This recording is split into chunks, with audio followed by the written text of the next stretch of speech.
So right now আছি আমরা এখন তিতাস নদীর পার, প্লাস আছে আমরা এখন গরিবের সুইজারল্যান্ডে। আমরা এখন আছি গরিবের সুইজারল্যান্ড বলতে পারেন। দেখেন কত সুন্দর লাগছে, একবারে সবুজ তৃণভূমি। আমরা এখন আছি এই পাশটা দেখেন সাদা সাদা জলরাশি।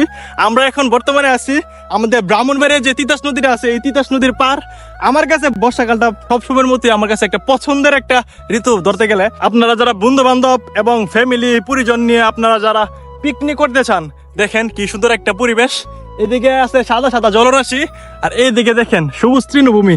আপনারা আসেন যদি বন্ধু বান্ধব সবাই মিলে, এখানে কিন্তু ফুটবল খেলতে পারবেন। দেখেন ফুটবল খেলার সুব্যবস্থা আছে এদিকে, সুন্দর কিন্তু মাঠটা। এটা হচ্ছে আমাদের ব্রাহ্মণবাড়িয়া জেলারই সদর থানার একবারে লাস্ট গ্রাম এটা। এরপরে হচ্ছে আপনার নবীনগর থানা, এরপরে গ্রামটা এইদিকে সবটা হচ্ছে নবীনগর। আর এটা হচ্ছে আপনার ব্রাহ্মণবাড়িয়া সদর থানার একবারে লাস্ট একটা গ্রাম, একবারে হেডেন একটা গ্রাম বলতে পারেন। সাদিকপুর চিলিগুড়ের একবারে দক্ষিণ সাইডে এটা।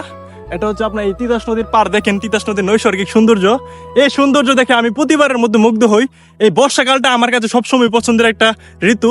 আপনারা যারা ব্রাহ্মণবাড়ির আছেন, এখনো যারা তিতাস নদীতে আসেন নাই, তাড়াতাড়ি চলে আসেন। দেখেন তিতাস নদীর নৈসর্গিক সৌন্দর্য, এই সৌন্দর্য দেখে আপনারা প্রেমে পড়তে বাধ্য হবেন। আর এইদিকে দেখেন খুবই সুন্দর কিন্তু পরিবেশটা, মনটা ছুঁয়ে দেওয়ার মতো। হাতে অনেক সুন্দর। আরে কথাটা শুনছে ভালো রে, সেই অনেক সুন্দর, অনেক সুন্দর, অনেক। আর আজকের আকাশটা দেখেন কতটা